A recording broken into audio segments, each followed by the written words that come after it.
thank you. Thank you for coming back from break. That gives me a feeling that maybe it's going to be okay. I've never done it. I haven't done an all-day workshop or a half-day workshop since I worked at the Washington State Library, which I left on December 31st of 1993 to move to Maryland. So it's been a while, so I appreciate that you're hanging in. During the break, I had a great chat with Louise about the sort of semi-still, semi-video. By the way, I'm going to apologize in advance because I have 2 more, and they're really good, so I can send you the links afterwards. Don't be frustrated. I have no control over the technology, nor do I have control over the room temperature. So when you do your evaluation, don't think those 2 things, okay?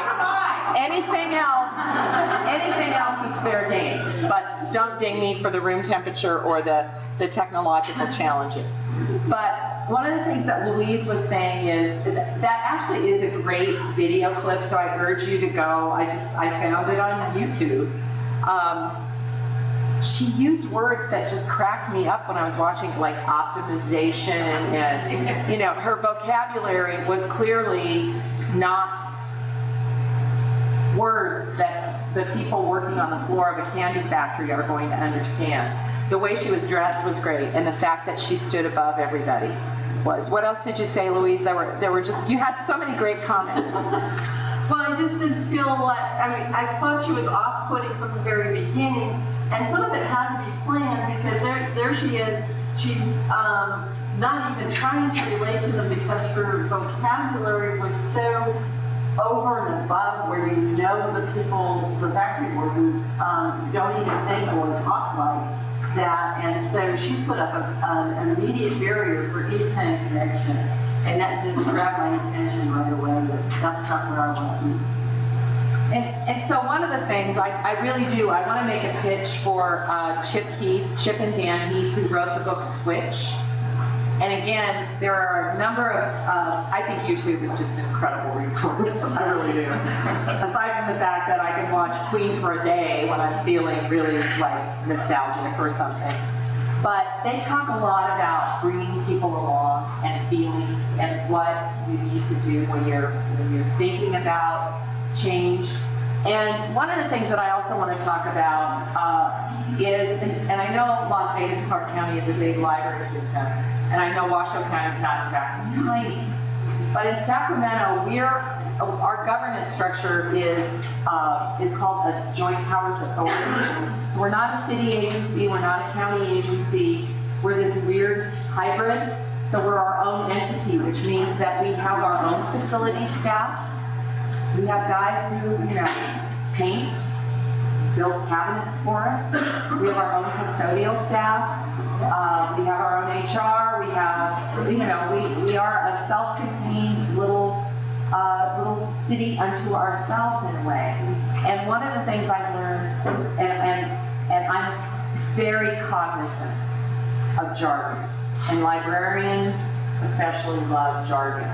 And I think it's really important when you're in an organization where you've got all kinds of people who came into this maybe from other professions. Maybe they work in banks, maybe they are custodians, maybe they are contractors, right? Build that common vocabulary because I think that's so important. And I think sometimes we forget.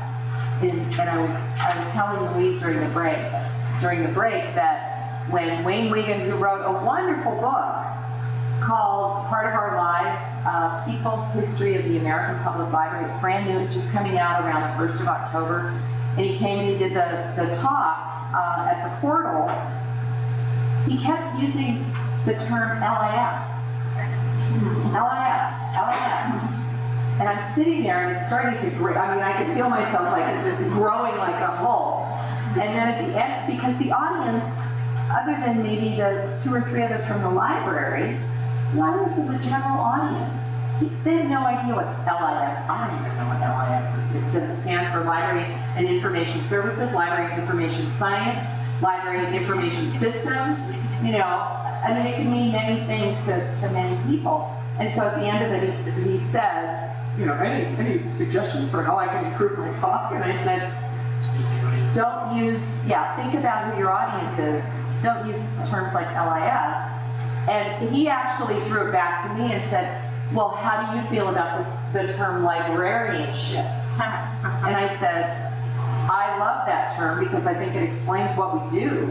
You know, those of us who've gone to library school studied how to be librarians. It's like librarianship, but I guess it's not a term that's in popular use anymore. So going back to the Heath brothers, I do recommend taking a look at this because and perhaps watching a couple of their videos. I'm sure you have the book in your systems. It's probably 4 or 5 years old. I think it came out around 2010, and I think it's a good sort of idea generator for making change and considering people. Just a comment with how everybody was talking about the Renee character on the movie. I saw it differently. I've never seen the movie twice. And oh, good. The way she was presenting herself, she was all powerful and confident, and she's using, like you said, the jargon that the poor people could not understand. To me, the way I see it is that she's trying to put up a confident, brave front. Inside, she could be like, oh my God, I don't know what I'm doing. But to her, in her mindset, that's how she can present herself as, I know what I'm doing. I have to use big words because this is how I can present it. I know what I'm doing, and I can make this change, and everybody will do it.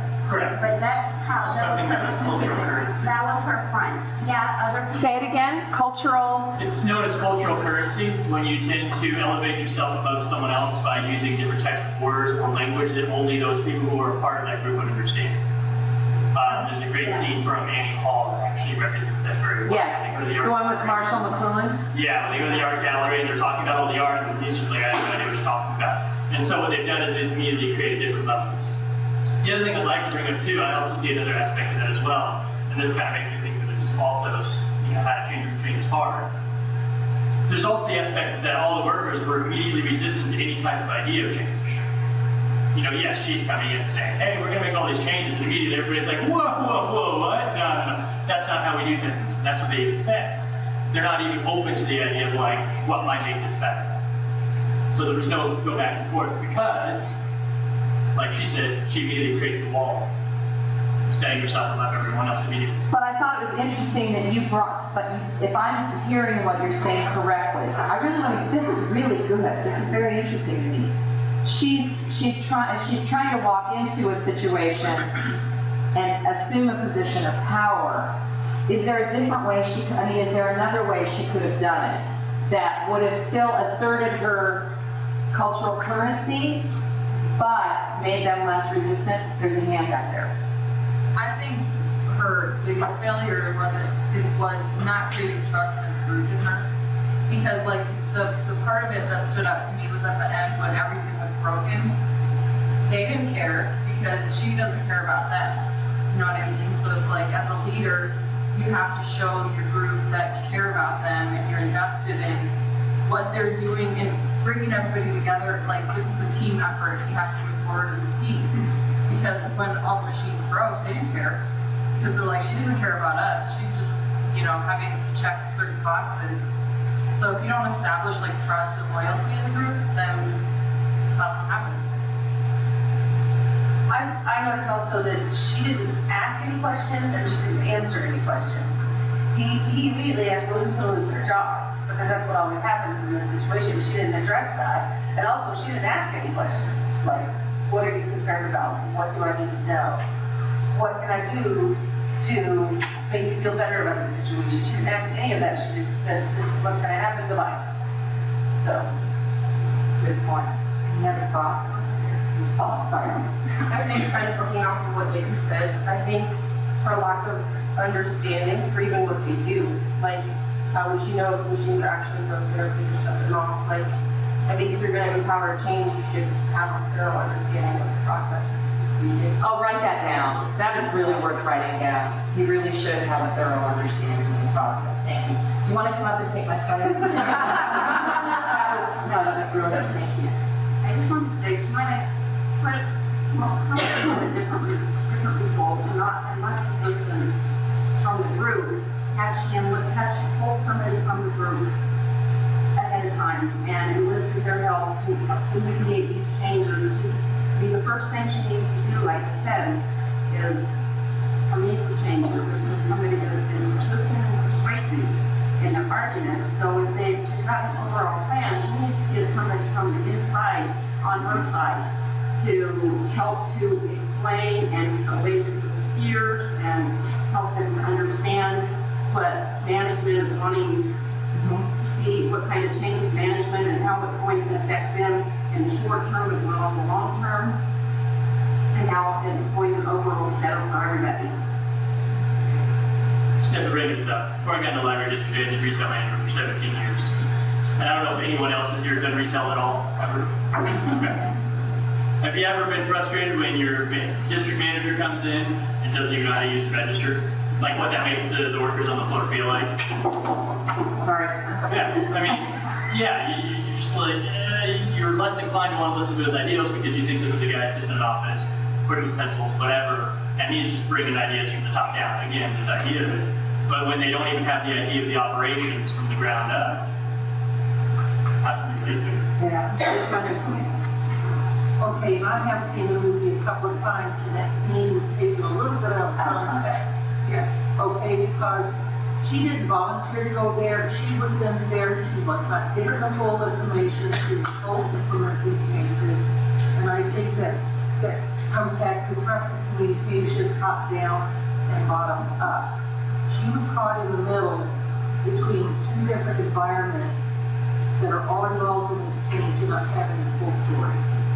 That's a good point. Remember, this isn't about the movie. It's about, It's about the community. but it's about, but that's a good point. And you raise an excellent point. Sometimes you're caught in the middle, especially those of you who are kind of, whether you're branch managers or you're in that sort of spectrum where you have a whole group of people reporting to you, and there's a whole group above you wanting to make something happen, and you're in that enviable position of helping the folks below you make the change. I saw a hand over here.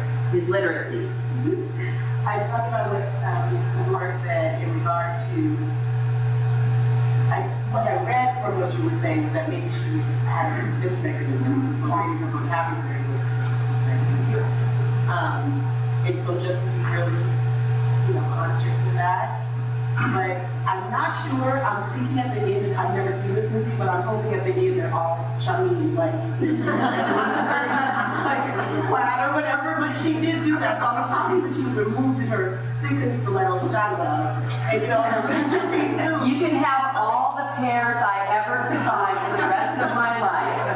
I need to. But by the third scene, she was in flannel, so it seemed like she went from that two-piece suit to kind of a jean shirt and maybe a little flatter heel to flannel, even though she was saying, are you telling me all of the, machines are broken? So maybe there has been some agreement and some camaraderie.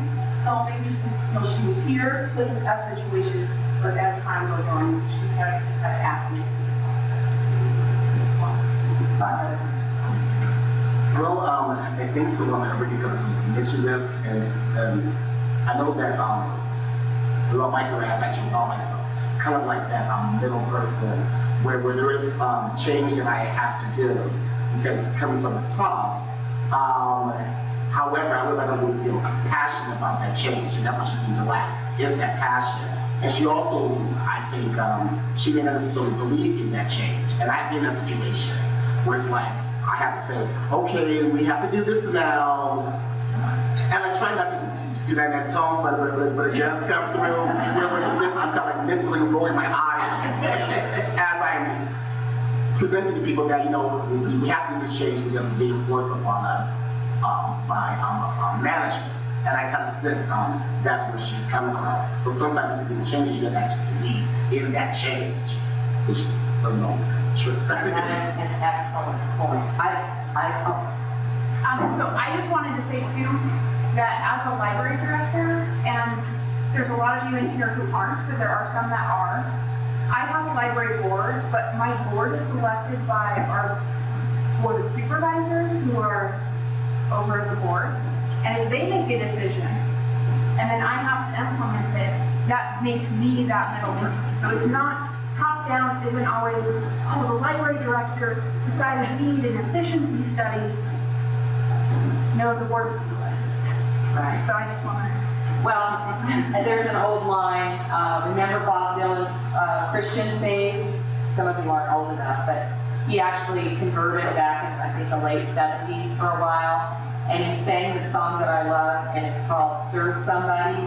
It's like everybody's got to serve somebody, and I think sometimes we forget, especially if we're in the position of being a director. I know I'm girding my loins for my board meeting next week. I report to a board of 15 elected officials.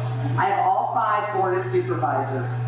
I have 5 members of the Sacramento City Council and then 5 council members from jurisdictions that we serve. And we offer wireless. How many of you have libraries where your wireless is on 24/7? Yeah, pretty much. And I've got one person who wants us to turn it off because the drug dealers and the prostitutes are all using our wireless. And we keep saying, okay, we ran the report, and this library, it has like one person, 28 after-hours usage in the month of July. I don't think there's much of a prostitution ring going on outside the Orangedale Library, but they're convinced, and it doesn't matter what's real, right? And so I'm girding my loins we're looking at it, what are the solutions? But I'm dreading the day that they actually say, you're going to have to turn the wireless off after hours. And sometimes you don't have as much choice over things as you would like to. So I appreciate you bringing, thank you, what's your name? Christine, that was awesome that you brought that up, because I think that's a really good point, and I love the term cultural currency. Thank you. That's really good. And somebody else said something really important. So I mentioned that I just celebrated my 6th anniversary at Sacramento, and I grew up using Dynex libraries. Every library that automated was a Dynex library, right? So I was actually away from libraries for 10 years, walked back into being a librarian again, away from like operational. I worked at state libraries and as a vendor. And I walked back into the Multnomah County Library in Portland, Oregon, walked over to a terminal, and just picked up exactly where I left off because nothing had changed, right? I like that. I want to just emphasize. It was great. Moved to Omaha, there were Dynex Horizon Library, that was fine, it just had a slightly prettier case than the old Dynex Library. Moved to Sacramento, we're an innovative system. We were Millennium, we were a beta tester for Sierra. I never learned how to use the system. About 2 months ago, I decided we actually require staff to pass an assessment. We hire them, we train them. 3 months in, we see how they're doing with Sierra and what they need to learn. And it actually is reducing error rates and things like that. And I want to pass the assessment. If I do, I'll be the only manager who's passed the Sierra assessment. I mean, who's taken it, first of all, and then who's passed it. So I'm learning what the issues are when you're at the desk. And the fact that, you know, we make these decisions about whether it's RFID pads or anything. Actually, it's an opportunity for me to have really nice and cordial conversations with our IT staff too, because they put RFID pads in some of our libraries that have created havoc because they don't understand the work. They don't understand what people who are at the desk are facing. So it's been eye-opening for me to actually have that experience. What I didn't realize is it also built some, I'm going to use your term and I hope I'm using it correctly, cultural currency, because I've had people who are nowhere near the central library saying, hey, I heard that you actually come down and work the desk sometimes. And so it's actually, I think it's giving me a little credibility, which is kind of cool. cool. But, and it was a thrill for me. Anybody here know what Tower Records, ever hear of Tower Records? Russ Solomon lives in Sacramento. It was founded in Sacramento. The library was one of the sponsors of StoryCorps, which came to town last week. And at the opening, because we're hosting it at one of our libraries, Russ Solomon's son Michael came, and I, of course, said, "It's September, guys," when I got to do my talk. You know, not only do we want to hear your stories, but if you don't have a library card by the time you leave here, you know, it's library card sign up month. You march yourself in there and get a library card. I made his library card, and I didn't make a mistake. I was so proud of myself. It was really good. And then it was that chance for that conversation. Right? This is a man whose family business is no longer in business because of all of the things that we're facing, right? And I said, you know, as I was giving him the card, I was doing my spiel, you know, which is, here's the welcome brochure, which is really cool, and here's all the things you can do, including, you know, if you like to read books online, you can download, blah, blah, blah. And here's the video from magazines, like, anyway, and he kept going, I have no idea. So it was great. Anyway. Okay, so I want to talk a little bit, and I'm no expert in this, but one of the things, I found a great website, and I encourage you to look at it because it's got some great stuff as you think about change. It's called trainingforchange.org. Okay, so I urge you to take a look at this. They have a tornado exercise that I think is a great sort of group exercise, which we're not going to do today. But the thing that resonated for me, yeah, the website's down here on the bottom. So when you can view the slides later, you can see it. It talks about the 4 roles that we all play when it comes to generating or managing change in organizations. And they're the helper, the advocate, the rebel, and the organizer. As you look at those words, can you think about what you might be without knowing anything? Because I knew mine immediately. Can anybody guess what mine was? Rebel. I was a rebel. I'm a rebel. And all of these have positive and not so positive attributes in terms of the role that you can play. So I'm going to talk a little bit about the balconies and the basements of each of these, because the helper really it is exactly what we think it is. The helper is the person who wants to generate, you know, wants to make sure that everybody's on board and we're all heading in the same direction. The sort of the basement for that, or the downside, the con, whatever you want to call it, to the helper is that they can actually become such an enabler that they're doing it all, and then that also impacts the group. The advocate is the one who actually helps bring everybody along. You know, this is a good thing. We're all going to learn something new. We're all going to whatever. But the advocate sometimes is not thinking about the people and is thinking more about the organization and the impact on the organization. And again, I'm sorry if I sound, I'm thinking that I'm giving you way too much about feelings. I just think they're very important when it comes to change, and I do think that helping people bring people along is important. Now, the rebel sometimes does, and I know I've been a branch manager. I've done every job in a public library you can do practically, and I know that it's really easy sometimes to say, well, we just have to do it this way. They said we have to do it this way, right? And that's kind of my basement. I don't want to do it. I haven't bought into it. I don't want to do it. And you know what? Let's just pretend that we're doing it that way, but let's just do it the way that works for us, because they don't really get how it works for us. And that's one of them. And the organizer, again, can be a very helpful agent of change, but sometimes can be a little officious and not perhaps somebody who can get buy-in from the whole group. So that's just really quickly something that you might want to look at. But I would urge you to take a look at the website. It's got some great stuff.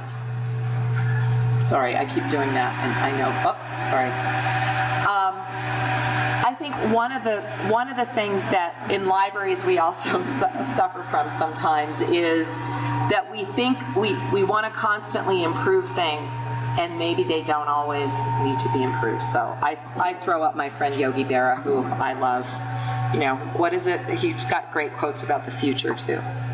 So I don't know if we need to do this, because as I understand it, this next exercise, no, we're not going to play musical chairs. I promise. But you all, what I understand is the bulk of the people in the room are Washoe County and Las Vegas County, right? But we have folks from other places. You know the folks at your table a little bit now, yes? Okay, so stand up and move to a different table. No, leave your stuff. Leave your stuff. Leave your stuff. Move to a different table. Sit next to somebody you don't know.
This was awesome. Thank you.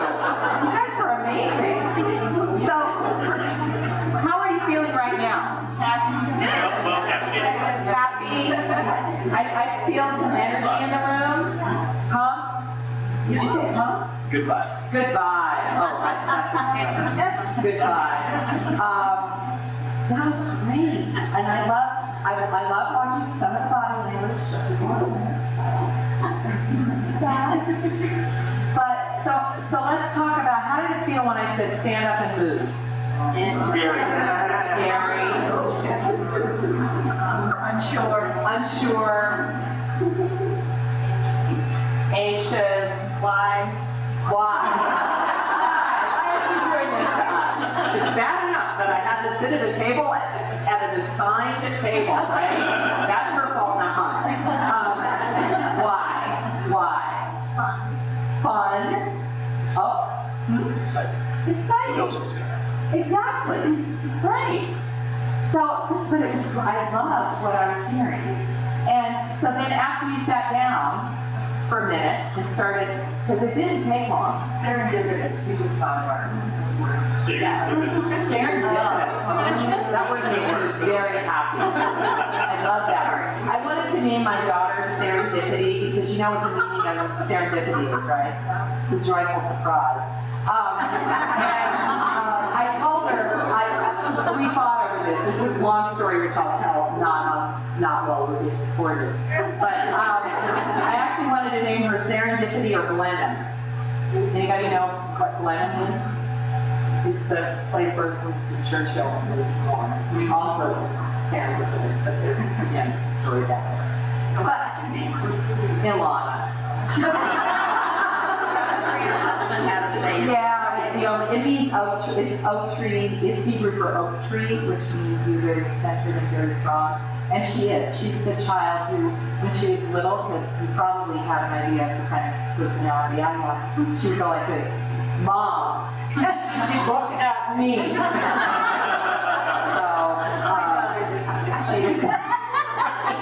I know, I'm discovering there's a whole group of us. Kids are the ones, like, pay attention.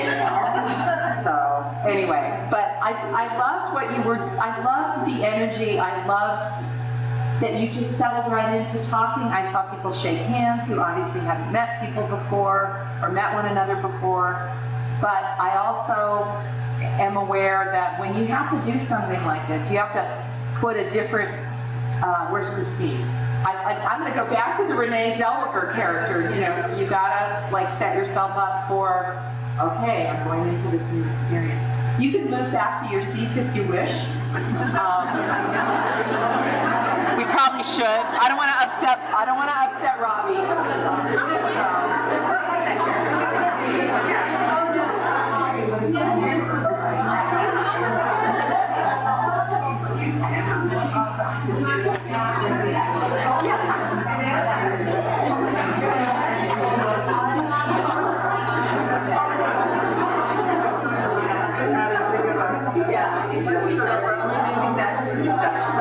That's right.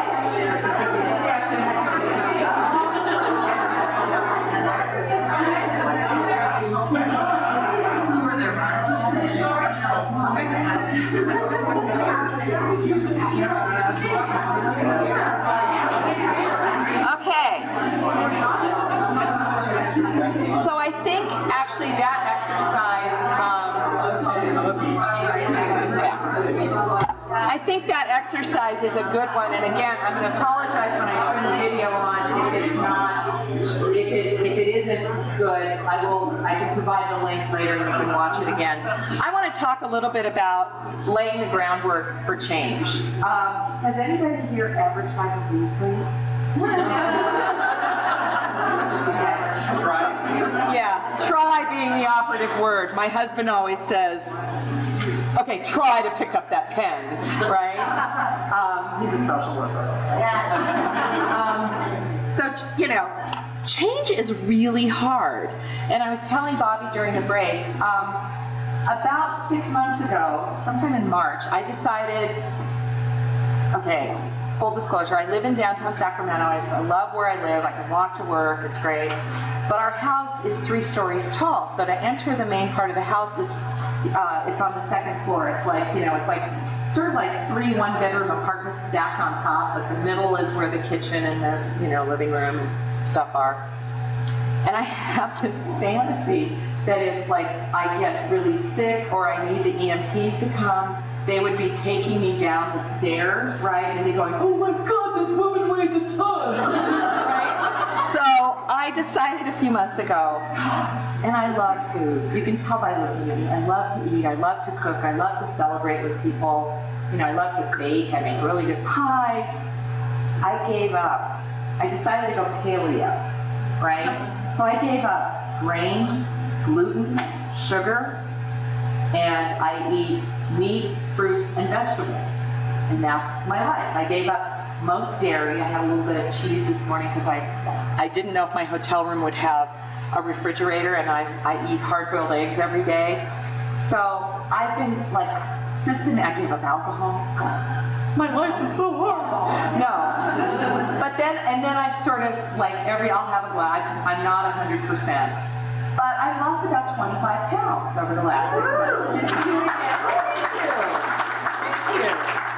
But it's doing it very systematically and slowly. I decided, it took me a while to gain weight. I might as well take a while to lose weight. I'm not doing anything else with my life, right? But, my point in saying that is it's really hard to develop a new habit. And it's really hard to think about when you're implementing a change, just making it happen. And I loved it. I think about those of us, I'm 63, so I think about when I was a kid, there's nobody in here who's as old as I am, probably. But when I was a kid, people smoked everywhere. You watch old episodes of The Twilight Zone, which happens to be my favorite television show on the 60s. I was too scared to watch it when I was a kid, so now I watch it all the time. It runs so fast. But, Rod Serling had a cigarette in his mouth, in his hand every episode. And of course, I think he died of cancer. But when I was a kid, the anti-smoking messages started, right? I remember that. I remember Smokey Bear, only you can prevent forest fires. And I remember the, Keep America Beautiful, the anti-littering. Those are all things that were designed to implement a change in behavior. I know my mother smoked socially when I was a kid. I convinced her to stop because I was watching TV and seeing those messages, and they scared me as a 10-year-old child. And I convinced my mother to stop smoking, and she did because of that. Getting people to change their behavior is really hard, and I know it is. I certainly know it is for me. And if this plays, and if it doesn't, I apologize. No control over the video, but I want you to watch this.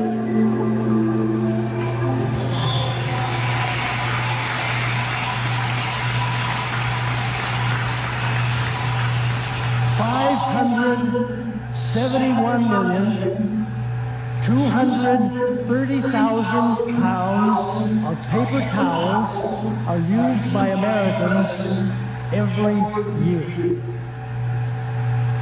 If we could, wrong figure, 13 billion used every year. If we could reduce the usage of paper towels, 1 paper towel per person per day, 571,230,000 pounds of paper not used.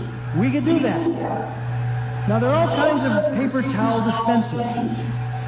There's the trifold. People typically take 2 or 3.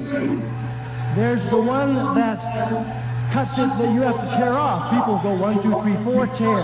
This much, right? There's the one that cuts itself. People go 1, 2, 3, 4. Or there's the same thing, but recycled paper. You have to get 5 of those because they're not as absorbent, of course. The fact is, you can do it all with 1 towel. The key, 2 words. This half of the room, your word is shake. Let's hear it. Shake. Louder. Shake. Your word is fold.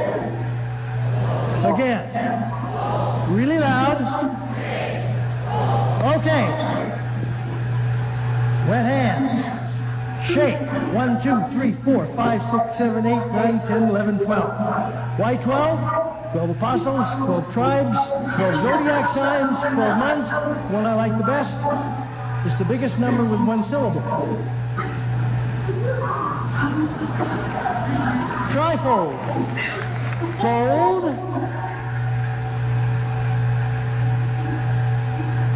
Drop.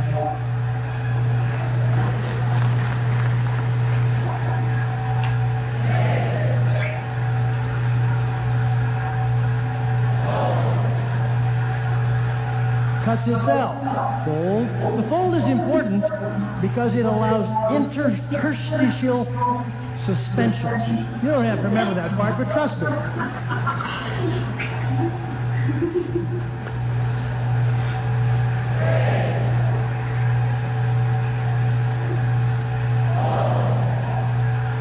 Cuts itself. You know, funny thing is, I get my hands drier than people do with 3 or 4 because they can't get in between the cracks. If you think this isn't as good,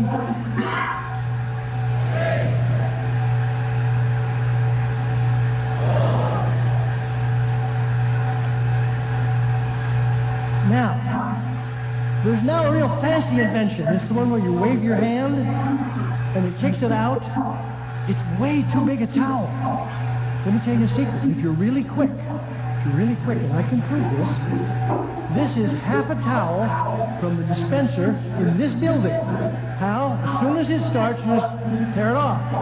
And it's smart enough to stop, and you get half a towel.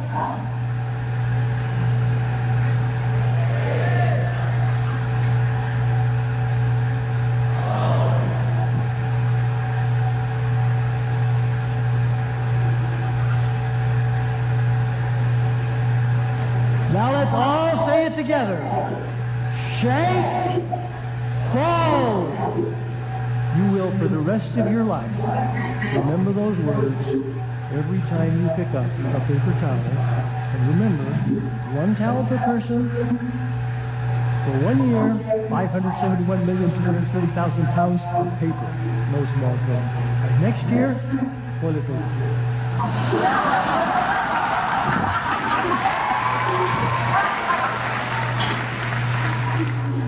I love that video. We use it at our staff meeting. Actually, when our facilities guy brought it up because we spend a lot of money on paper towels. And to me, it's the perfect example of how to implement change fairly simply in your life.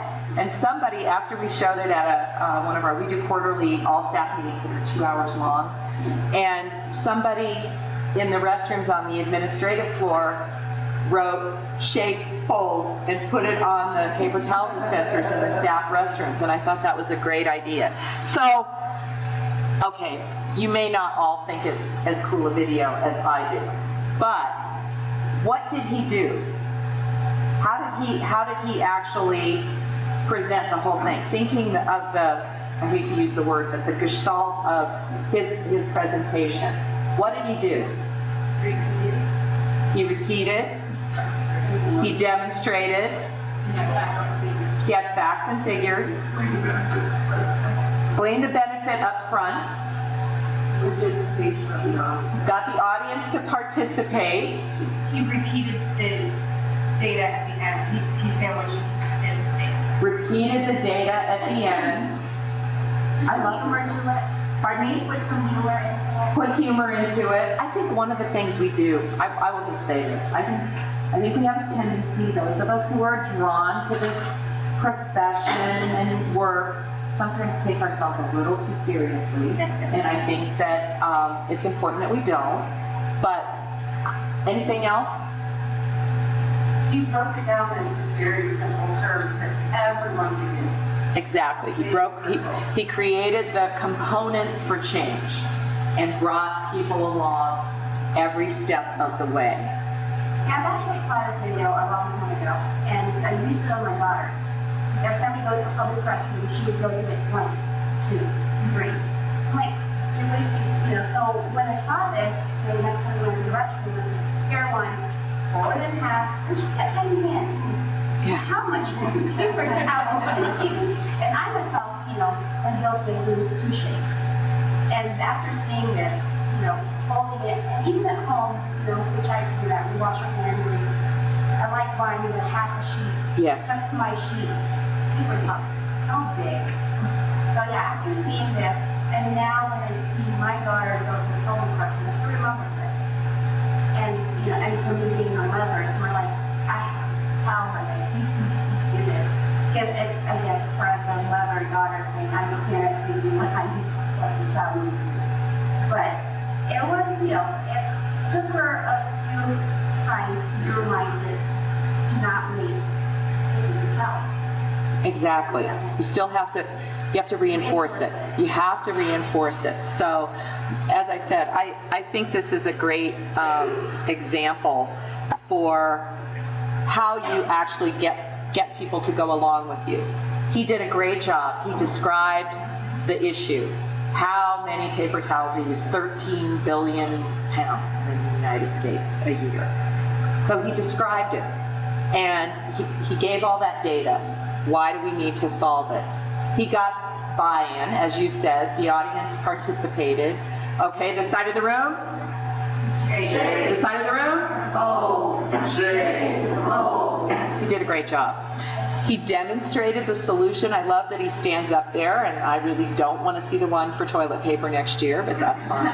And then, I think I added this, but I think part of it is you celebrate. People get it. One thing that I think would be great is even better would be, for me, I can't comprehend why it's really, like is that the other like what? What does it look like? Exactly. Like, that would be something like this. Oh, I wish I had a visual of something. You brought up something really important. For the children's librarians in the room, how many of you know about the 30 million word gap? Right? The story, the research that was done back in the 60s that observed very young children interacting with their parents and using vocabulary. And one of the things that came out of the study is that children whose parents do not engage them in conversation, who do not use words, who do not read to them, start school knowing 30 million, having heard 30 million fewer words. And I'm really obsessed with the idea of what does 30 million words look like. And so I was having, this was when I still was going out for happy hour, having happy hour with a friend of mine who's an artist and a former special ed teacher, and we got to talking about it. And I said, I want to do some sort of an exhibit. I want to tell that, I want to visualize what do 30 million words look like. And so we talked about, do we just type 30 million words and come up and put them somewhere? What do we do? And then I realized how many words on just standard 8.5 by 11 sheet of paper if it's double spaced? Anybody know? 250, the average, right? So you multiply that by a ream of paper, 12,500. You multiply that by what comes in a box of you all change the copy machines, I'm sure, in your libraries.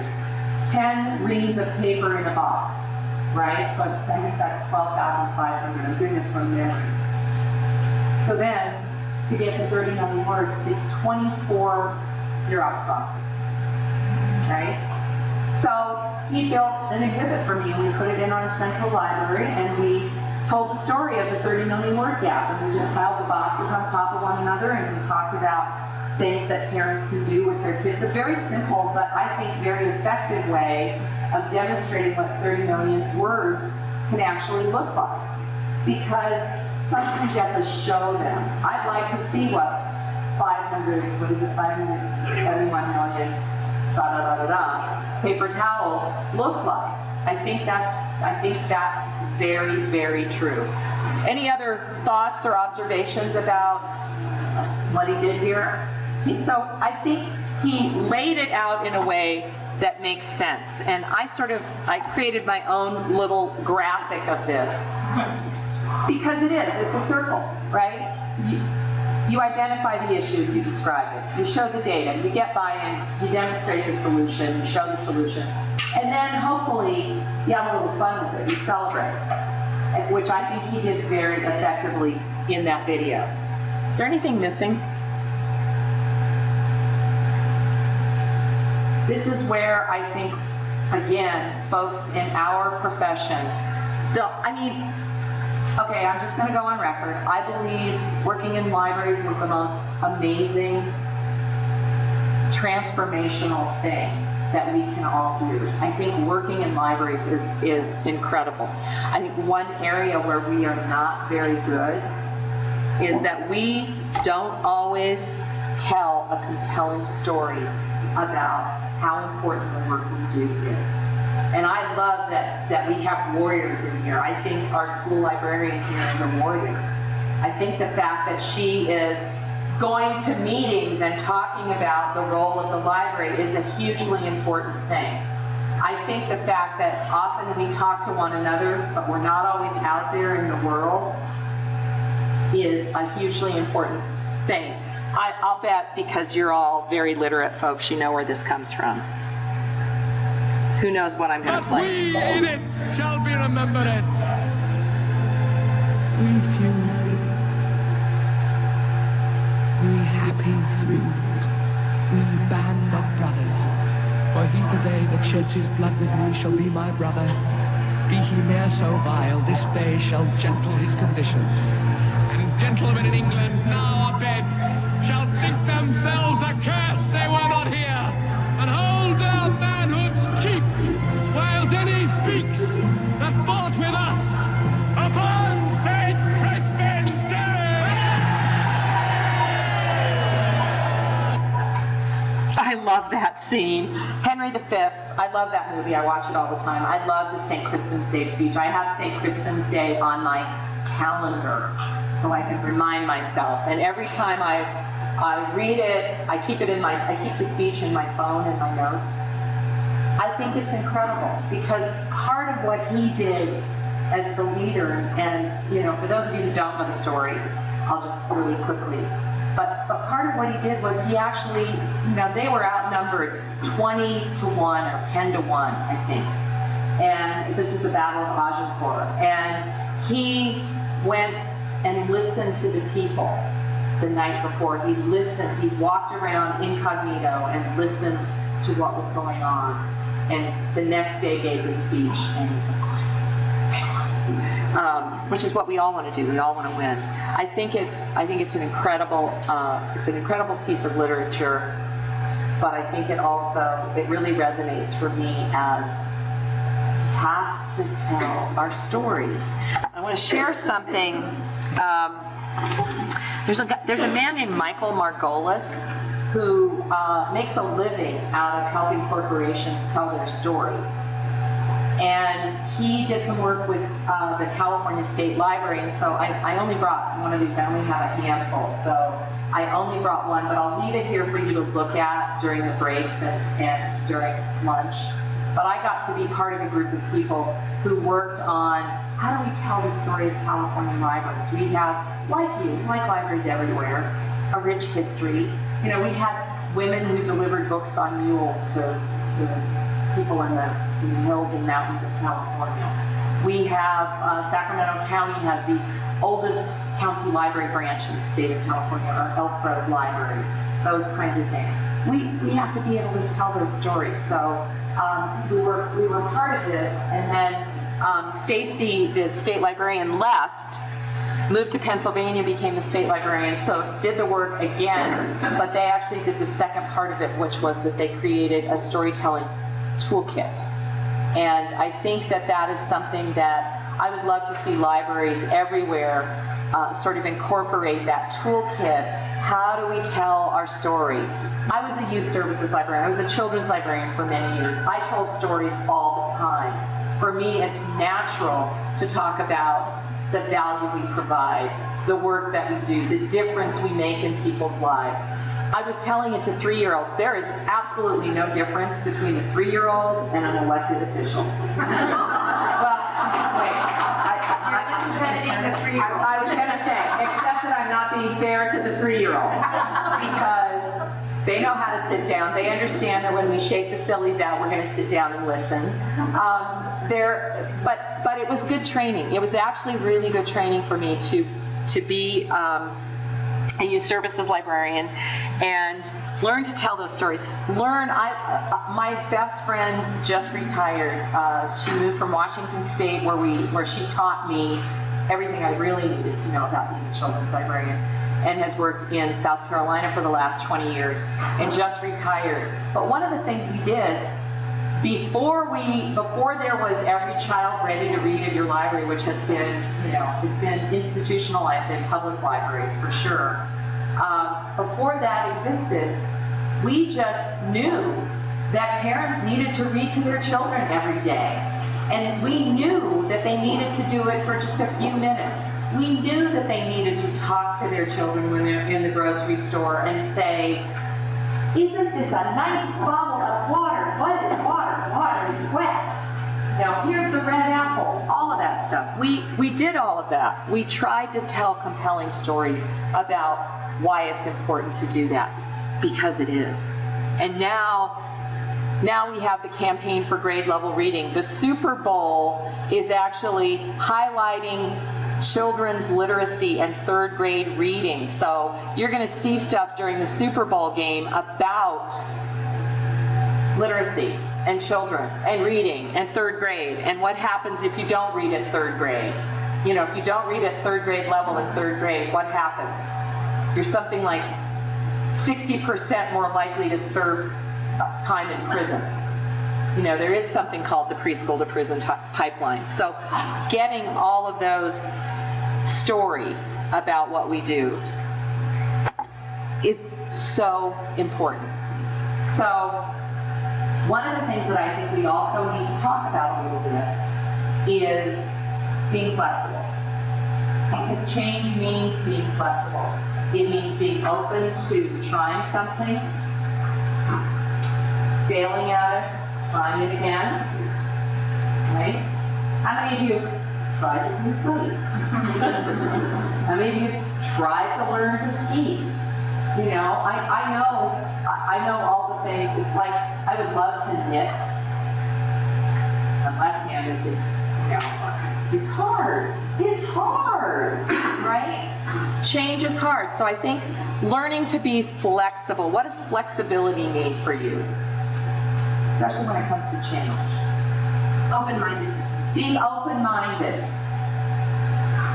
Or if the person is seeing from the other side. Seeing it from the other side. Taking risks. Taking risks. Thank you. Being patient. Being patient? Yes. Optimism? I think optimism does play a role. I think all of these things are important. I thought I saw a hand over there. I can say trial and error. Trial and error. And a willingness. Just being open. So to me, flexibility means all of those things. So you probably can't see this, but if you can't, I'll read it to you. This was sent out to all staff. The subject line was, SPL is a learning organization. And I wrote, in the interest of developing a more creative and flexible staff, all locations and departments need to send their right-handed scissors to Carol Miranda in procurement, effective immediately. She has a back order in for left-handed scissors and will be sending them out later this week. All left-handed staff are, of course, exempt from this, since it is a truth universally acknowledged that they already know how to use both types of scissors. Thanks for your flexibility and willingness to learn new things, Rivkah. Okay? Because I am invested in making sure that my organization has a staff that's flexible, open, and willing to change. Can anybody see the date on the email?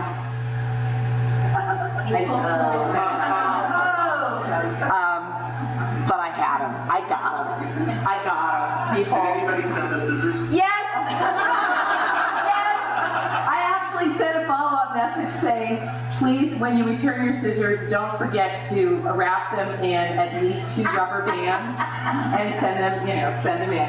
And I got a pair of scissors. And I know it was a joke, but it is. For those of us who lived our lives being left-handed, I cannot operate a corkscrew to save my life. I have to use those kind of do this, because we do everything in the opposite direction, right? And everything is built for right-handed people. I understand that. We're 20, whatever. I'm told 15% of the population. I think it must be higher than that at this point. But you learn to adapt when you have to approach the world in a different way. One of my guilty pleasures is People magazine. And there was a great story a couple of weeks ago about this little boy from, I want to say Serbia or Romania, who was adopted by a family. He has one stump of an arm. He has no arms and legs. And they were showing all the things he's adapted and learned to do. He snow skis, he swims, he does all of these activities that you would think cannot be done because he's adapted, he's flexible, and he's excited about learning new things. And I think if we can help create that culture and break it down for the people who are a little bit more reluctant than some of us who rush into burning buildings, I think we can do a great job of helping people get there, as long as we think about what those obstacles are. And for me, it goes back to, what is this person's strengths or their preferred operating style, which we talked about, the Myers-Briggs or the Strengths Finder. I'm going to make a pitch. For everybody in this room to take the Strengths Finder would only cost $500 in LSTA money. It would be a great use of LSTA money. And I think especially as you come back and you meet again over the next year in your think tank, that's a way for you to talk about how you're using your strengths to really help others in your organization. The one thing I haven't talked a whole lot about, and I would be remiss, because I believe I really do believe we are all change agents. And I believe that anybody in the organization with a good idea deserves the respect and the opportunity to share that good idea. And if one thing I would like to make a plea for is, make sure that back wherever you are in your organization, and I realize it's probably harder working in a community college library because you're kind of, you're sort of unique, right? Or a school library. But I think there are still opportunities to create opportunities for people to push their ideas up. We have a mechanism at Sacramento Public Library called Splendid Ideas, or SBL, Splendid Ideas. And people are encouraged to submit via our intranet ideas they have for efficiencies, or ideas they have for customer service improvements, or ideas they have. People use it for ill, and they were submitting ideas anonymously, and that doesn't really work, because sometimes even libraries have trolls, right? But for the most part, they're open, they're honest. I have something called Talk to the Director. People will email me directly. They can do it anonymously. 99% of the emails I get come in with the person's name, and I'm able then to respond. If it does come in anonymously, I use something called my Director's Bulletin, which is a little periodic newsletter that I do for staff on different things that are going on. I asked Robbie to write down the word think tank because I also have to talk about this, because I think it's so important. We're a fairly large and diverse organization. We have 28 locations, we cover 1,000 square miles. So people don't always know people in other locations. And we're the 3 words in the English language that I hate the most are chain of command. Everybody in all the management in my organization loves chain of command. It's something I fight against all the time as the director. It's like, you can only talk to me, you have to run it through this, and this. How can I can't ever do anything that, to make anything happen if you're communicating directly with the director. Well, the other side of that is, if you're told, if you're a frontline staff person, and you know that you have an idea that is really important, and you're told, no, no, no, no, what's going to happen? You're going to say something. Just stop offering ideas. You're going to stop offering ideas. You're going to be resentful. It's going to impact your morale. What else? Productivity and family. Yeah. So, one of the things we did, and this was a frontline staff person who suggested it to me. She said, I think you as the director need to meet directly with the LSAs. We have a staff of 285 FTEs that includes IT, custodial, frontline staff, administration. We are a small organization in terms of people. I know Las Vegas, Clark County is here. You have like 600 or 700. We have a huge staff compared to us. So she said, I think you need to think, kind of think. So I put out the word for, I want 10 to 12 people who are frontline staff to meet with me. We're going to call it the LSA, the library think tank. Because we have library technicians and library services assistants. The technology assistants are a little more tech savvy than the LSAs. So I've been meeting with them for about 2 years. And I get to hear what the issues are. That's how I learned about the RFID pads being a problem. One of the things that we didn't have is when you get a library card, you have this horrible, well, it wasn't even a welcome brochure. It was like, you would open it up, here's your library card. Don't, can't, no. Right? And they were like, it's embarrassing to hand somebody who's also ugly. It was orange, and it looked like it had been printed on a mimeograph. Is there anybody old enough to know what a mimeograph is? Yeah. Horrible. And I said, fine. Make a new one. So 3 people went off, and a week later I did a mock-up of our welcome brochure, which I should have included in my PowerPoint so you could see it. It was totally incredible. And it's like, and the old one said, here's how to get a library card. And I said, I don't understand that. We're handing this to somebody who just made a library card for us. We don't need to tell them how to get a library card. They have one, right? And I was confused. And they were like, no, we want to give them something that talks about how wonderful it is to have a Sacramento Public Library card. I think it was a week, maybe 2. I get this mock-up of this amazing thing, and it's got everything. Welcome to the library. Your card will do things you can't even imagine. Here's, we have 28 locations. Check it out. Drop it off anywhere. Oh, we have this thing called Link Plus. If we don't own it, we'll try to get it for you from our partners. Uh-oh, sometimes things happen, and you have to pay fines. And it literally, the section is called uh-oh. Right? And they made this thing, our graphic designer got it, made it beautiful. That's our welcome brochure. We tweak it every once in a while, we make sure it's good. But that solution came from the people who work the desk, who hand the library card to somebody, who gives the spiel that says, this is like a credit card, if it's lost or stolen, make sure you know it. It's everything that a welcome brochure should be on, and it came out of the think tank.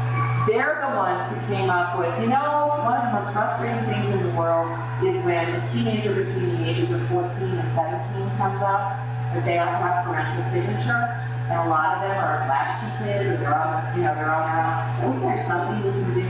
Maybe make a card and limit the number of items that they check out, and that way then they don't have to have a parental signature, because sometimes they need to check something out. They can't just get an e-card and use our database. Took it to the board. The friends said, hey, we'll pay for any lost items. Well, we have a team limited card now. It came from the folks on the front line.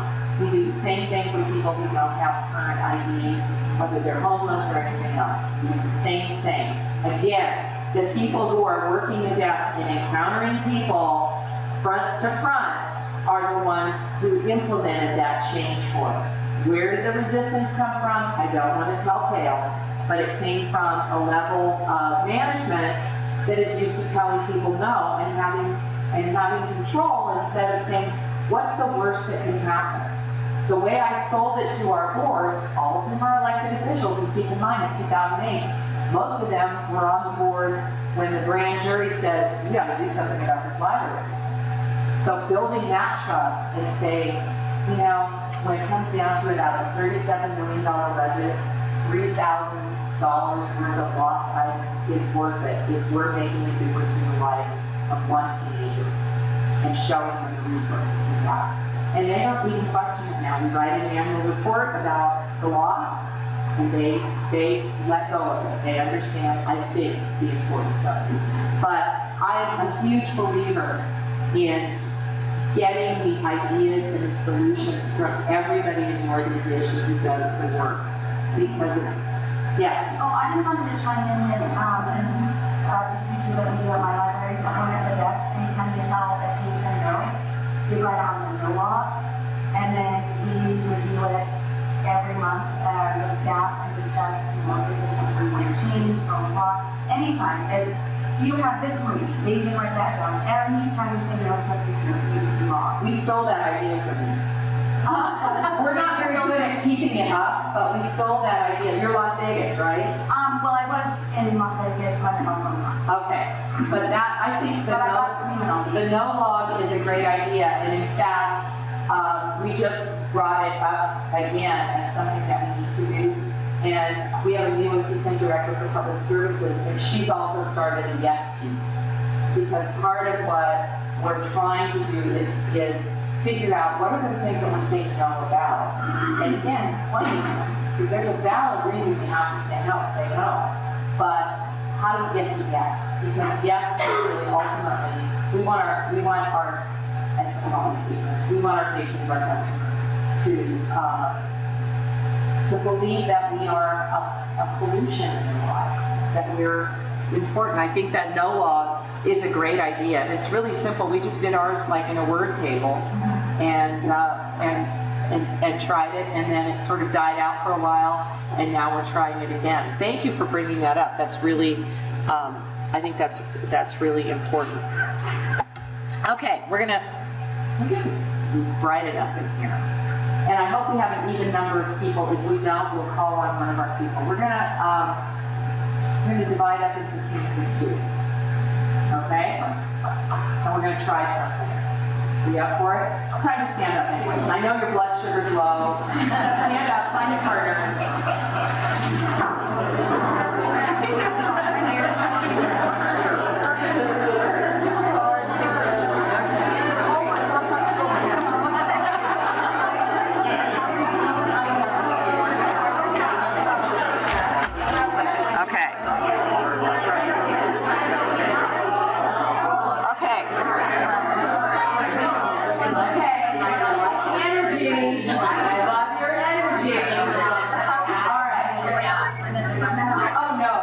Way too easy if you were just looking at the difference here.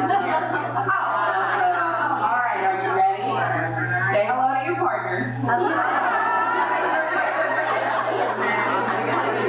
you're gonna both do this, but we're gonna start. Somebody decide who wants to go first. Who wants to be the observer and who wants to be the change? So you decide which of you is going to observe and which of you is going to be. Okay. Everybody got that? Now, observer. Close your eyes, turn away from the change agent. Close your eyes. Change agent. Change 5 things about your appearance. You got 30 seconds. Okay. We doing okay? Change 5 things about your appearance. 5. Only 5. That's hard for some of us. Yeah, that's true. I won't make you do 10. The suggested progression is 5, 7, 10. We're just going to do 5 because we're okay. Tell me when you're ready. Ready? Okay. Tell me when you're ready. 5 papers. Okay, now turn around and look at one of those.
He was thinking, you always did. Okay.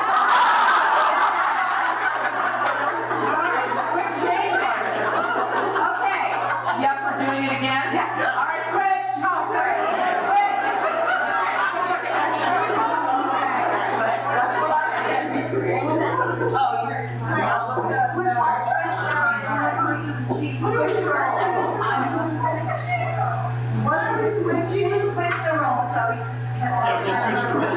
Yeah, we're just switching roles.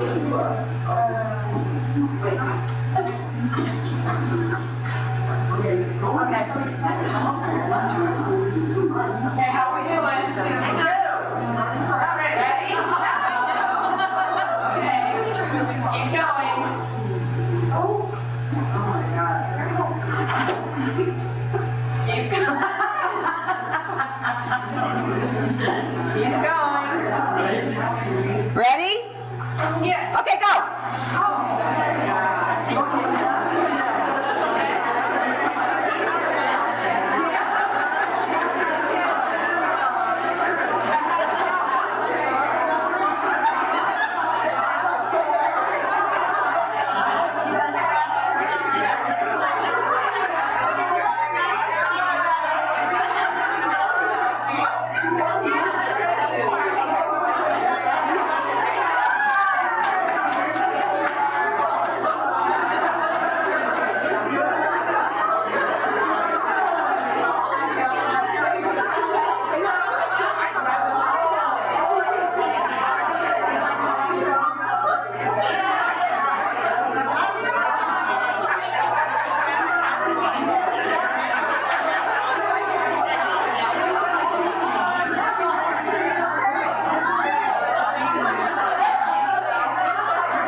Well, no, all of you, everybody here. No, you were great. So how was that? Was that okay? I mean, it really serves no purpose other than to remind, especially those of us who are not always good with detail, be observant. Check in with the people that are being impacted by the change. And I realize, now I'm worried that we're not going to have enough time. You know how if you've ever done a workshop, you think, oh my God, we're going to finish at 10 o'clock. And now I'm worried, no, we're going to be fine. Because I have to talk about something that is hugely important to all of us. And this next piece is something that often we do not actually discuss when we're talking about change in organizations. And I learned this from my husband because we've moved around a lot. It used to be that I couldn't keep a job. And I get bored. No, honestly, part of it is I like change. And I have learned, not everybody does. I've been married for 39 years to the same man. Because you have to be. Congratulations. Yeah, right. And we've survived, and I haven't killed him yet, although there are days. But the thing that we need to talk about is transition, right? Any women who've ever given birth understand it is the hardest part about the birth process. Nobody tells you that before you have your first baby, right? But it's also the hardest component of the change process. Because when you're implementing a change, just like Renee Zellweger, you're coming in and you're saying, we're going to do this differently. And I think we need to spend time on talking about what transition means to people when you're implementing change. Because what transition means is that there's an ending. You're stopping something. You're going to end something you've been doing a certain way. You're going to change that. And you've got to help people move from that ending to the beginning, to the new beginning of whatever it is you're going to change. And just like, what is it Kubler-Ross who came up with the 7 stages of death and dying. I think it was Kubler-Ross. There's actually a progression to this. And what my husband always says to me is, and I learned 25 years ago, we moved 25 miles from one little town in Washington State to Olympia because I was moving to the state library. And my solution we bought a new house, my solution was, I sent him on vacation for a month and a half. He took a road trip because he hates the process of moving. He hated the process of packing up. He hated the process of getting the new house ready. He hated the process of tearing up all the carpets and painting or whatever it was that we did. And I knew the easiest way to deal with that transition for him was for him to leave our old house and to come home to our new house. By then, I dealt with the cat having run away and disappearing for 2 weeks because she did. She snuck out of the house. All the things that you go through when you move. I dealt with the fact that they discovered dry rot in the shower when they were, doing the new floor, all of that. So sometimes it's just easier, but you can't always do that at work, right? The people who are resistant or having trouble or struggling and going through the ending, the neutral zone, which is like, okay, I guess this is what's going to happen too. Okay, now we're doing it. That's just going to it's not going to work. You can't send them on vacation. I know, I'd love to, but I want to talk about, sorry, I jumped ahead. I want to talk a little bit about what each one of these means, because just like Kubler-Ross, the ending includes anger and denial, frustration. Why are they doing this to me? Stress, ambivalence. Oh well, it's whatever. It includes all of those emotions, right? And it includes for some people more than others the fact that acceptance. You're going to get to acceptance, which takes you to the neutral zone, right? And then you can move to the new beginning, where hopefully part of what you're going to get to is skepticism. This will never work. This will never, this is going to fail. It's not going to happen. But then hopefully what it ultimately results in is a little bit of hope and a little bit of enthusiasm. Wasn't so bad, it didn't work, whatever. And again, going back to the Gallup Strengths Finder or your Myers-Briggs or whatever, whatever you know about yourself, everybody in this room is going to be somewhere along here at some different time if you're implementing a change. And I think it's really important. And so, again, as you're managing transition, if you're in the position of being the leader in the organization or the one who's helping to implement the change,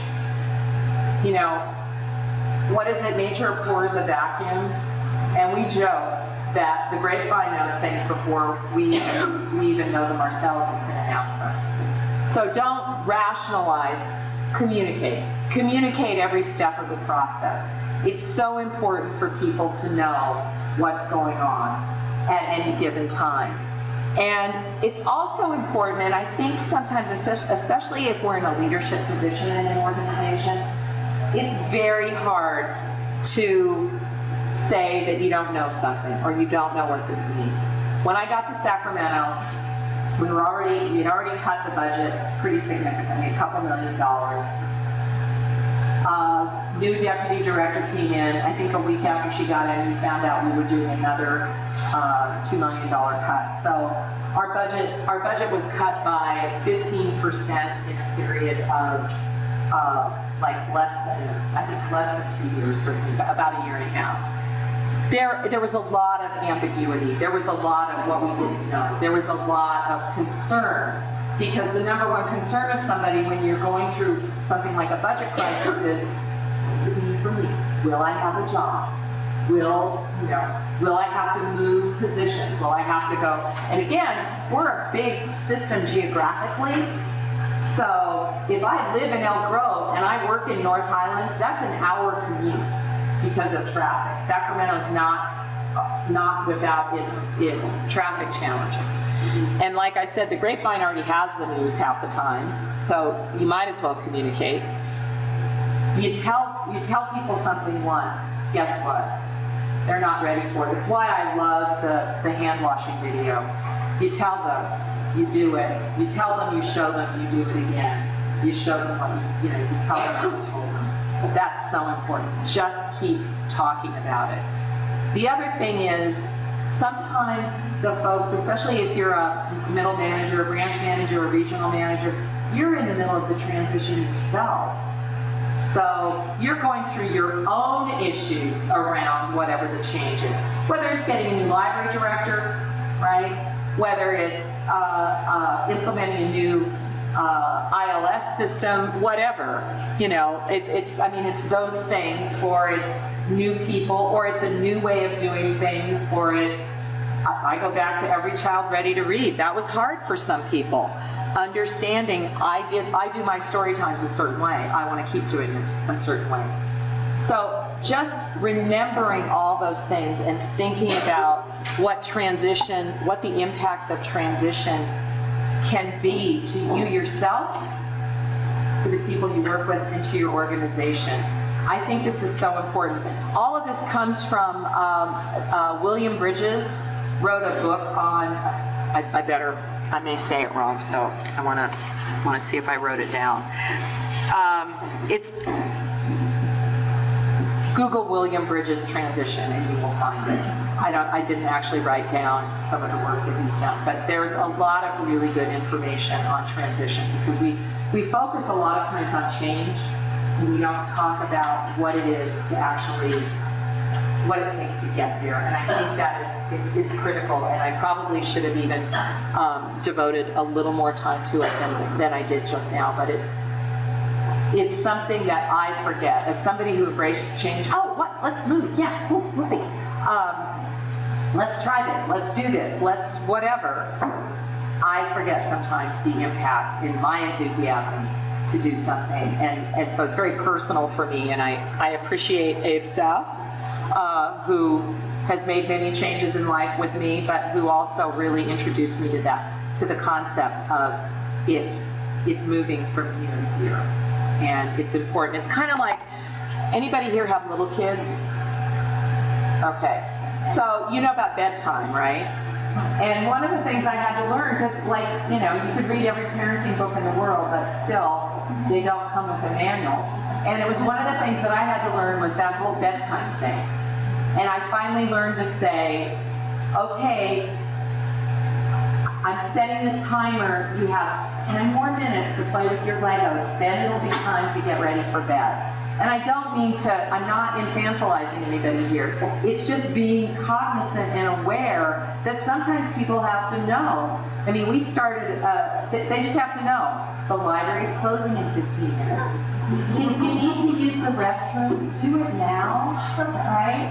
And I mean, we try to be friendly and happy and all of that, but even our users need to know the transition points. So I know at our central library, we do it at 30 minutes, and then we do it at 30 minutes and say, we'll take library card applications until 45 after the hour. And then at 45 after the hour, we say, we're closing in 15 minutes. Please use the restrooms now, because that was a flashpoint for us. It's funny. Anyway, but I think it's important. You warn people, this is coming. This is going to happen. Here's when I think it's going to happen. And then people can ask their questions. And I think, again, one of the things that we sometimes are guilty of is not just being open. When we had our budget cuts, we held meetings because of the way our budget is done.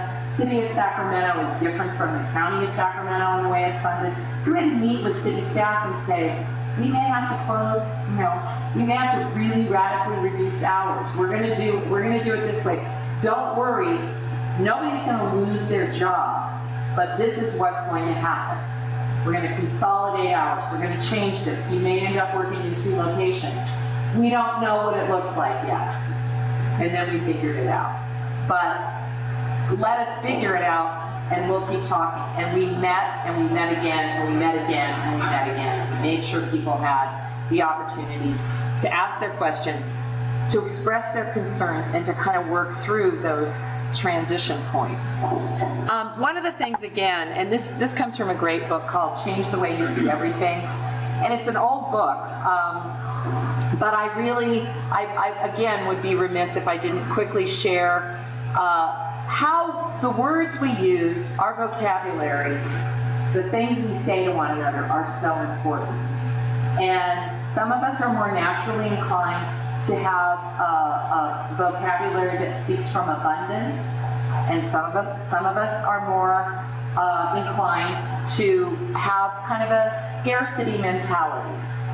And I've worked in libraries a long time. I'm in my 8th library system, and sometimes it's easier to say no than yes.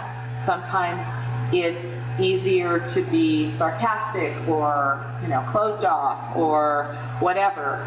And I think it's a great book, and you turn it up and down and all of this. You can probably buy it for $1 on Amazon these days. But I love that it makes me think about what words am I using when I'm describing change to our staff. What am I saying to them that is either going to help get their buy-in, or it's going to create more obstacles than naturally would occur, because I'm not using the right words. Words are so important. And, and I love words. I'm a word person. So I just wanted to share that with that. So one of the things that you're all here to do is that you're interested. Obviously, you wouldn't be in the room. I think one person said they got sent. Is that right? The rest of you are here because you self-selected. You are naturally change agents, because we are all change agents in our own way. You are naturally here because you want to learn. You want to help facilitate change in your organization. You want to think about the work that we do, the impacts of the external world on us, and what that means for us in terms of I'll use the example. How many of you are engaged in a partnership you never in your wildest imagination thought you would engage in outside library work with some outside agency? I know we are. We work with food literacy. We work with a vet who does low-cost vet clinics.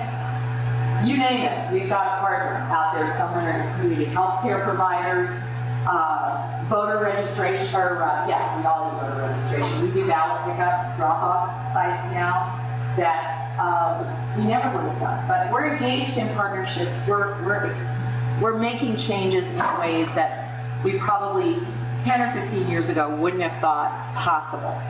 But when it comes down to it, when you're making a change,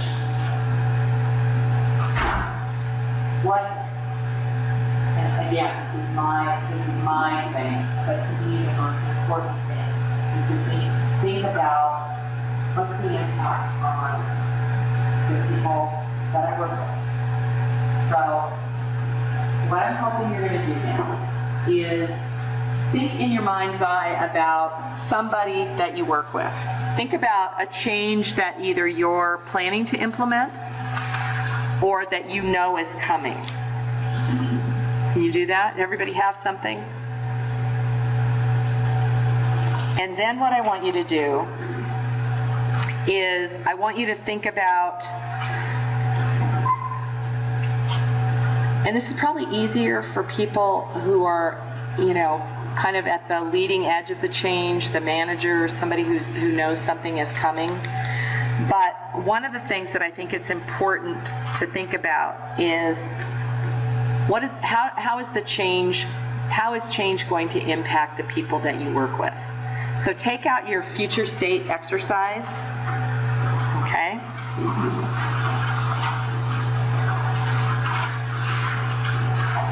Does everybody have an example, or do we need to talk about examples? Some sort of change that we know is coming or that we think needs to come to your organization. Like I have one of my own ones, but everybody has something. Think of some future state. Now, if you would think about 3 to 5 people in your organization that are going to be impacted by this change, and write their names down. If you're a small organization, it's probably 2 or 3 people. If you're a larger organization, 5 or 6. Just write down their names. So, on the right-hand side of the paper. On the left-hand side of the paper, think about the change.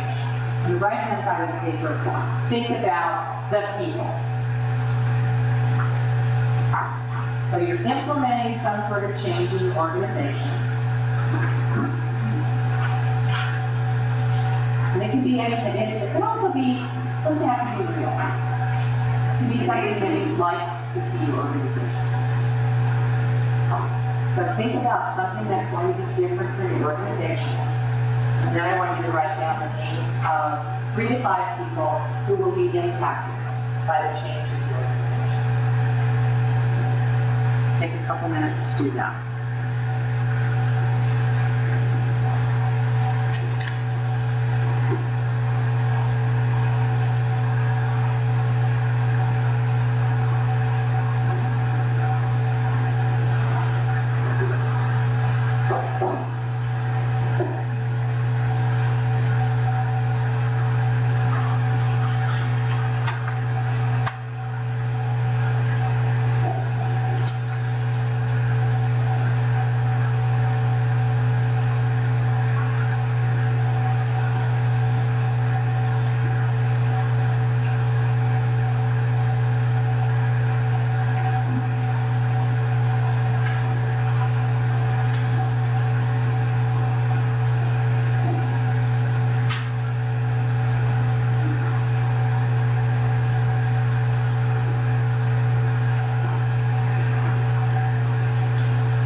Doing okay?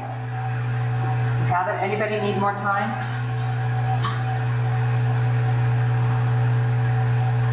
Okay. So from the organizational perspective, did you all come up with something or just an idea to think about if the organization was changing? Thank you, Jean. And then let's talk about the people. So what do you have to do with the names that you wrote down? What do you have to do with those people to help move them along to make the change?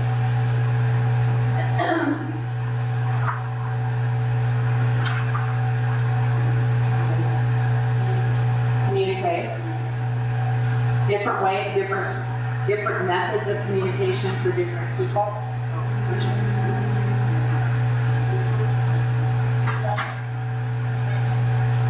This is really important. First as a group, then as an individual. Make sure you get their feedback. Repeat, rinse and repeat, right? Okay. That, to me, that was really excellent. Thank you. Other thoughts? Maybe take them on a road trip to another library that's already done it successfully so they can see it in action. Never underestimate the power of a field trip. Truly. Especially for people that are going to be the most impacted. I know in our system, we don't have automated materials handling at every location. We can afford it. We have it either the grant funded as part of the construction or whatever. But we took staff on field trips so that they could talk to people who are doing that. It wasn't just the managers who had. It took a couple of frontline staff too. And I think that makes all the difference. But I know. Other thoughts? Like, especially when you're meeting with the group, pointing to things in the past that you've done successfully, because I think when you point out successes, it inspires trust in the fact that it is scary and it's not something you've done before, but you've done things that were scary in the past to get our success level. That's a great one too, because people forget. Sometimes you're in the throes of change. You're somewhere back here in the transition period, just imagining the worst. While especially the person in the leadership position may have been, you may be a little bit ahead. So it's how do you bring everybody along with you so that you're moving along in the same direction and hopefully not encountering too many roadblocks as you do that. Other Emphasize teamwork and supporting each other as a team. Oh, that's beautiful. Teamwork.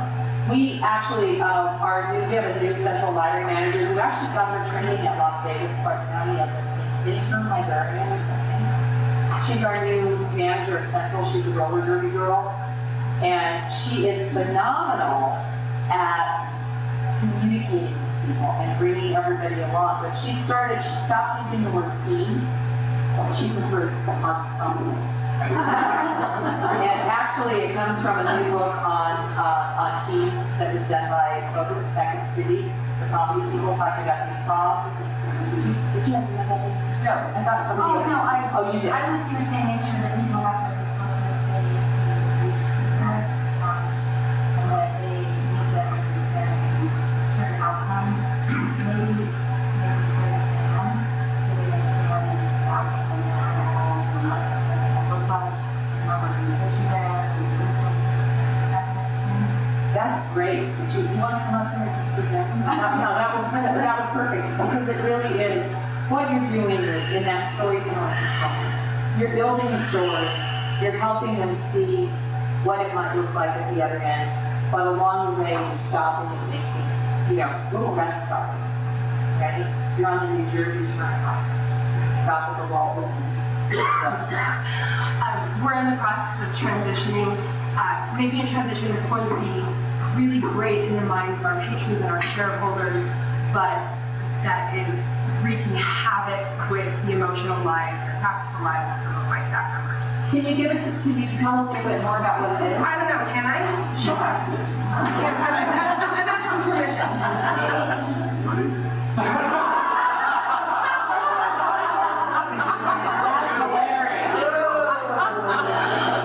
That we're moving from a 5-day-a-week schedule to a 6-day-a-week schedule. Is that well, and I have a couple of staff members who who has, since she joined our team, has not had, except for public holidays, has not had a day off with her husband, except for planned vacation time, ever, because he works Sunday through Thursday, she works Tuesday through Saturday. So this That's why they're still there.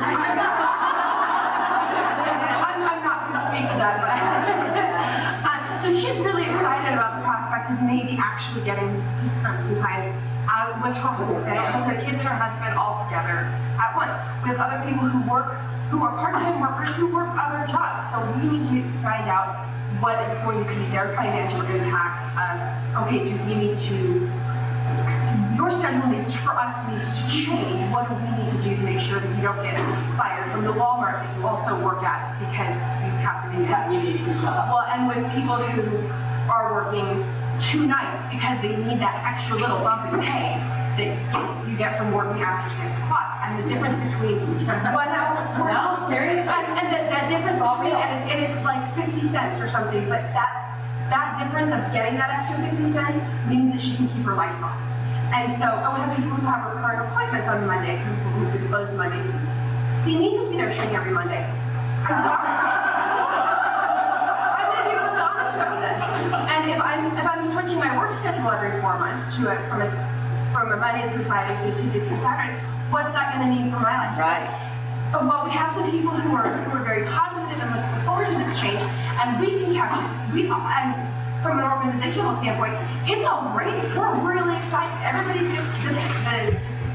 our stakeholders are going to benefit. Our public is going to benefit, but our staff is going to suffer, particularly me with schedule. Wait, there are scheduling specialists in the room. Right? I know who they are because I need to talk to them. Yeah. Well, and so we're in this transitional period, and we've been in this position of, are we going to do this? Are we not? Are we going to do this? Are we not? And we've been in this limbo for so long that everyone is ceasing from it. So managing those changes, and now we finally know that yes, this is going to happen. We actually have a date now for implementation, but something that is, from the big picture, really great, to the little picture, fraught with all sorts of complications. And so, It's the perfect, you just gave the perfect example. Can I ask a question? Yeah. May I ask a question? Are you adding staff to make this change?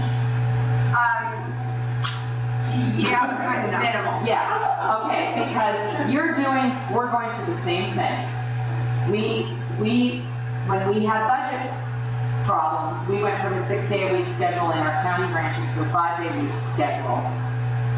Now we know we're fine, right? And we don't really need to add staff. We have RFID, that's easier. We have shelters during the check-in, that's easier. But nobody said, you know what, we've got plenty of staff, let's add hours. We had to actually begin those conversations. But, so what you're doing, and you wrote down your people, and you have, so then what you do is you think about what do I need to say to each of these people? If they're part-time, how do you do your best to accommodate, but understand that the needs of your system, I mean, you've got to look at it a little bit selfishly and think about what your needs are, unfortunately. But I think it helps to actually put a face to the impact and look at it. And we've done, I have to say, the best thing that's happened in my life in the last 6 years is hiring a new assistant director for public services, who on the Strengths Finder, 3 of her 5 strengths are in relationships. Remember, I said none of mine are in relationships. I'm always looking at the organization and the community. How does this impact the public? She's looking at how it impacts staff. She's gone out and made, talked with staff, whether it was we changed the schedule so that people come in, there are a few people come in at 10 minutes after the hour so that at closing, you're not going, get out, get out, get out, to the public, right, or to your students or whatever. And she's had those conversations in all 28 locations. What's the issue? Is it an issue at your location? If it's an issue, how are you going to solve it? Are you doing it this way? She's gotten total buy-in because she thought about the people. And you know, we tried that same conversation 5 years ago and got, no, we don't need to do that. We don't have that problem. So.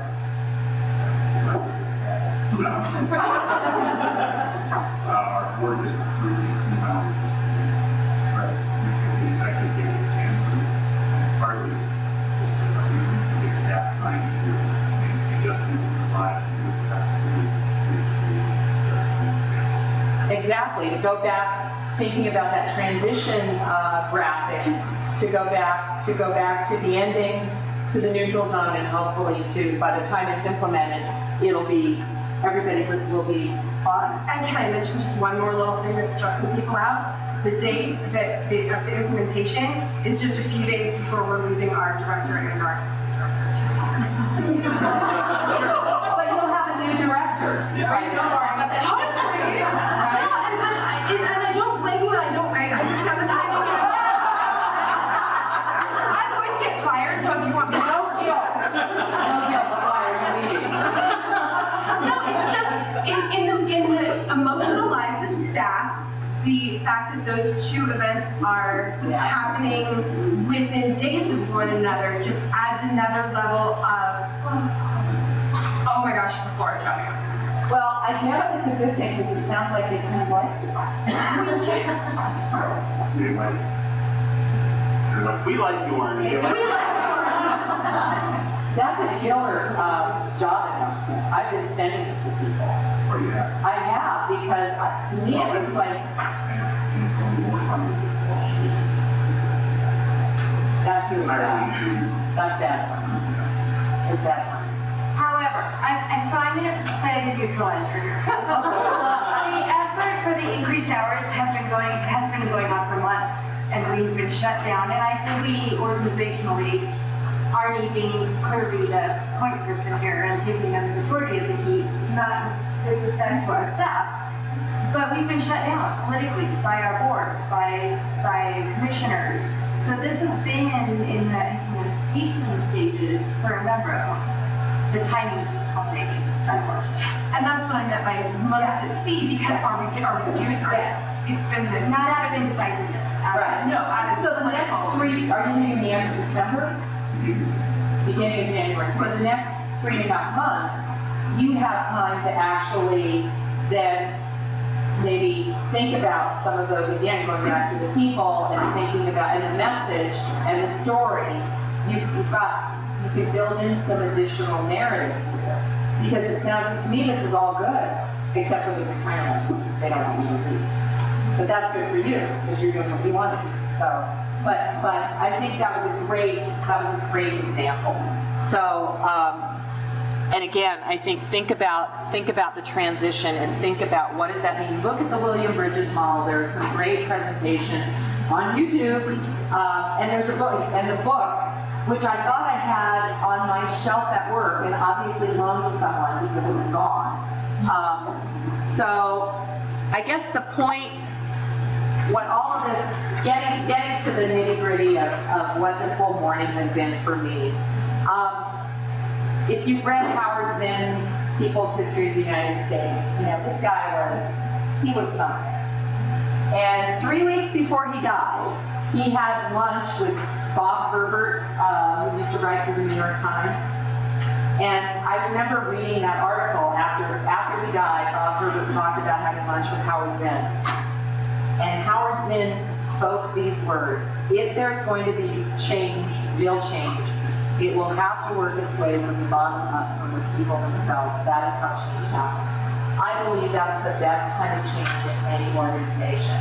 That somebody sees the need, that they speak the truth, and that they help us all take the steps to implement that change.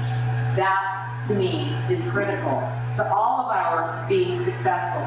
Let's face it, technology is going to come, technology is going to go. It's going to continue to impact our lives. It has already. Other societal changes where I like to think people, I don't like to think. I think people are not as kind to one another as they used to be. I really do talk about internet trolls. You know, people think they can say things now that they never would do that 20 or 30 years ago.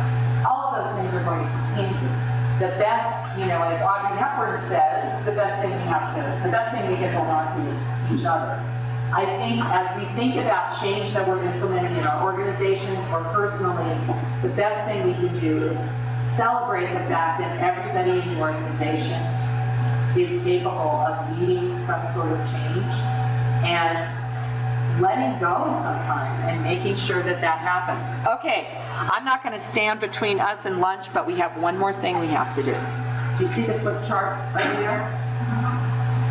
So, I forgot. I added a slide. Thank you. Okay, so I truly believe in the power of transfer. I truly, truly believe this. So Tuesday night, what you're looking at is the first graduating class from Career Online High School. Sacramento Public Library got a grant. A little over a year ago, we got a planning grant. There's a institution, I don't know what to call it. It's not a product. The guy in the middle here is Howard Liebman, and he is the first superintendent of a private school district called Career Online High School. We got a grant to implement Career Online High School because we have 50,000 people in Sacramento County who do not have high school diplomas. We work with people to get their GEDs. We work with people to, use our resources to educate themselves. But these people have incredible stories. They are all people who, sometime between July 15, 2014 and September 15, 2015, completed their high school diplomas. And we had a celebration on Tuesday night. We had 2 of our GED students who completed the GED, and then we had a couple of people are missing. One ended up not coming, and one, as soon as it was over, he had to leave because he had to take the bus. It was an hour bus ride to get home for him, and the last bus was leaving, so he's not in the photograph.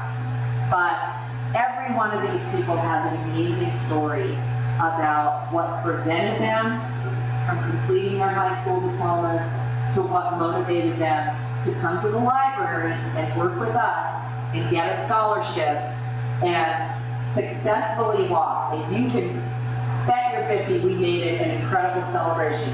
We had the freshmen, they all walked to pomp and circumstance. We had a commencement speaker. They could get class rings. And we had a virtual yearbook so that we took their pictures. We took a really nice professional quality photograph, and they each provided a quote. We took their photographs. This meant the world to them. And there were 8 people are now enrolled in some sort of higher education course. Right? You can bet that change happens. And I had to share that with you. And I really believe that it is one person at a time. And this is why we do the work we do. This is exactly why we do the work we do. Because when it comes down to it, all we have the power to do is change one person at a time.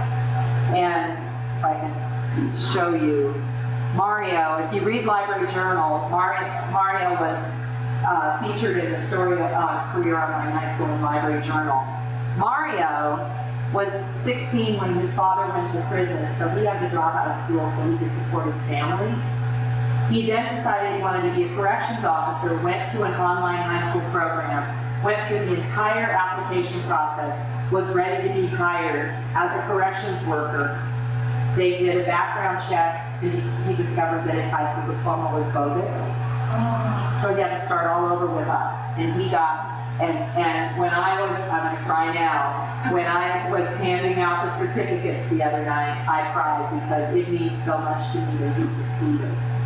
And Sabrina in the front here had no high school credit. She finished in 9 months. She was that motivated. It's an amazing program, and I'm thrilled for it, and I'm thrilled that we're able to do that. Okay, so really quickly, sorry, I took too long. All right, you have to have a takeaway. So whether it's the word that you wrote down at the very beginning of this morning when we were talking about change, or something that just popped into your head right now. We have flip charts, and the flip charts are numbered according to table. Yes, please. So start on one here, and the 7 over there, and just goes around like this. Please put your takeaways, etc., on your appropriate flip chart. We're going to be emailing this information